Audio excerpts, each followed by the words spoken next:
नमस्कार mama's kitchen आउ एक नुआ वीडियो को आपण मानक स्वागत। आपण माने तो बैगणर विभिन्न प्रकार आइटम खाइथिबे किंतु आसंतु आज बनैबा एक स्पेशल यूनिक एवं नुआ डिश जार ना हेउची बैगण बेक।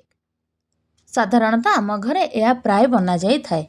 तेणु प्रथमे बैगण को मुठारे नहीं गोटा गोटा बैगण को यहीपरि भाव भल भाव धोई ताकू मझीरू एमती फाड़ कर रखिदबा। देखंतु मु एठारे किपरि सब बैगण गुडी को फाड़ करके रखिदेछि। वर्तमान यार आगर प्रिपरेशन स्टार्ट करिबा। प्रथमे ए जो बैगण गुडी को आमे काटिलु ताकू आमे कुकर मध्यरे देई अल्प पानी देई एहाकू आमे 2 ରୁ 3टा हुइसिल मारिया पर्यंत छाड़ी देबा। वर्तमान आमर बैगण सिझी जाइछि। तेणु बांफ गला परे एहार लीड को खोली देखिबा। ए देखंतु किपरि भाबरे हमर बैगण भल भाबरे सिझी जाइछि। वर्तमान आमे एक चामच व्यवहार करे एही बैगण रे मझी अंश गुडी को बाहर कर दबा। अर्थात केवल चोपा बा आउटर लेयर को आमे रखिबा। आ बाकी एही परि भाबरे देखंतु मु जेपरि बाहर करछि सेही परि भाबरे तार भीतरर अंश सब बाहर कर दबा। एहा परे बैगण बेक रो स्टफिंग प्रस्तुत करिया पे मु एठारे 2टी मीडियम साइज रो पियाज को एपरि काटिछि, लंका नेछि, अदा को एपरि छोट छोट काटि नेछि एवं मटन कीमा को नेछि।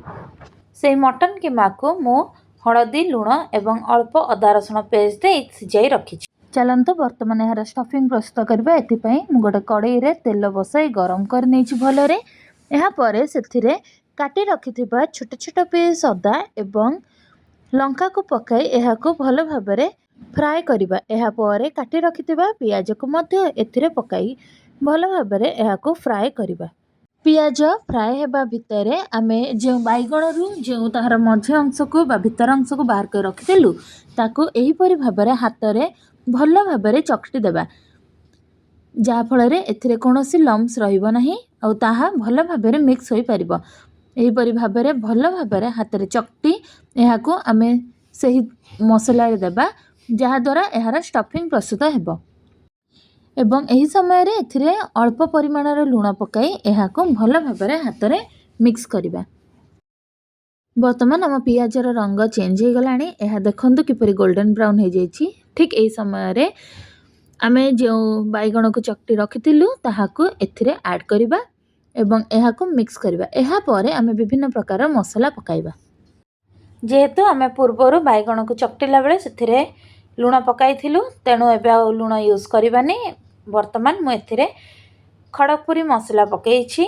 तापरे सेथिरे गरम मसला पकाइबा एवं लंका गुंड पकाइबा। आपण मानक राग खाइबा हिसाब रे लंका गुंड रे यूज करिवे। समस्त मसला को पकाइबा परे एहाको आमे भल भाबरे मिक्स करी बैगण को टिके भाजी हेबा निमंते छाड़ी देबा। आम बैगण वर्तमान भल भाबरे देखंतु किपरि भाजी हो जाइछि। ठीक एही समय रे आमे जो कीमा को सिजाई रखिथिलु ताकु मध्ये एथिरे पकाई भल भाबरे मिक्स करिबा। वर्तमान आम बैगण बेक रो मझीर स्टफिंग रेडी हो जाइछि। एही समय रे गैस को बंद करी एहा ऊपर धनिया पत्र पकाइबा। बैगण बेक रो आउटर लेयर एवं स्टफिंग रेडी हो जाइछि। वर्तमान एहार कोटिंग को रेडी करिबा। सेति पई मु एठारे एक बाउल रे अल्प परिमाण बेसन नेछि। सेथिरे आवश्यक अनुसार लूण पकाइछि। एहाकू आमे भल भाबे मिक्स करी अल्प अल्प पानी पकाई मिक्स करिबा। मन रखिबे जेतेबेले कोटिंग प्रस्तुत करिवे सेतेबेले एहाकू बहलिया प्रस्तुत करिवे, पानिया प्रस्तुत करिवे नाही। मो कंसिस्टेंसी आपण देखि पारथुबे मोर जेपरि रहिछि ठीक एहीपरि बहलिया बहलिया आमे प्रस्तुत करिबा एहार कोटिंग। जा फଳରେ सेटा बैगण ऊपर लगाइले ताहा छाड़िबनी एवं ठीक भाबे रहिबो। जदि एहाको अधिक पानिया करदबा तेबे ताहा बोहि जिवो। वर्तमान हमर जे बैगण गुडिकर आउटर लेयर एपरि बाहर कर रखिथिलु ताहाको ता मझिरे आमे तयारी करथिबा स्टफिंग को दबा। मु एठारे स्टफिंग को किछि समय बाहर रखि देइथिली जा फଳରେ ता टिके ठंडा हो जाइथिला। एहा परे सेही बैगण ऊपर एहाको लगाइबा। जदि आपण मानकर बैगण अधिक भाबे नरम हो जाइथिबो तेबे एहाको टिके समय फ्रिज रखिदेबे तेबे ताहा आउ सेते नरम रहिबो नाही। एहीपरि भाबरे देखंतु एहार एही बैगण पॉकेट मान भितरे पूरा भल भाबरे स्टफिंग को भर्ती करिबा। जेपरि मु भर्ती करछि स्टफिंग भर्ती कला परे एहा ऊपरे आमे जो कोटिंग प्रस्तुत करथिलु बेसन रो ताहाको लगाइबा। कोटिंग जेपरी बैगणर चारिपटे लगिपो एहाकू भल भाबरे ध्यान देबे। देखंतु जेपरी मु लगाउछि ठीक सेहीपरि भाबरे कोटिंग को आमे भल भाबरे चारिआडे स्प्रेड करी करी लगाइबा। एहीपरि भाबे आमे माने बाकी समस्त बैगणर पॉकेट गुडी को एहीपरि भाबरे स्टफिंग रे भर्ती करिबा।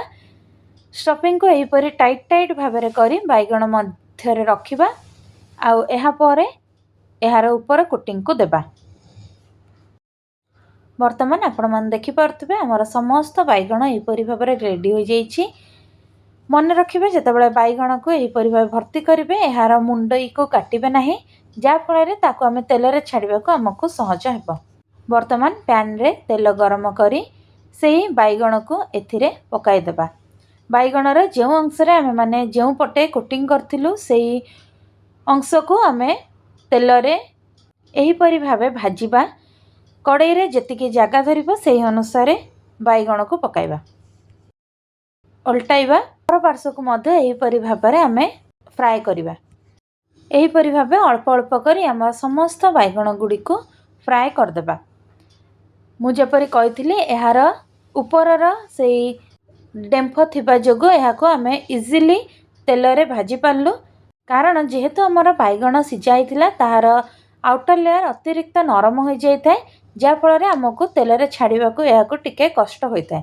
तेणु एहाको जत्न सहकारे जेतेबेले ताहार भितरर मसला बाहर करिवे सेतेबेले ताहाको जत्न सहकारे बाहर करिवे। देखंतु प्रस्तुत हो गला हमर गरमा गरम बैगण बेक। एहाको भात रे खाइबे एवं खाली मध्य एहाको खाइ परिबे जहा खाइबा को अत्यंत स्वादिया आउ अति शीघ्र मध्य बना जाई पारे। तेबे आजिर वीडियो आपनको किपर लागिला ता मते कमेंट रे निश्चय जणाइबे आउ वीडियो को लाइक शेयर आउ सब्सक्राइब करबा को भूलिबे नाही। रहिली पुणी देखा हेबो आउ एक नुआ वीडियो रे। से पर्यंत बाय बाय।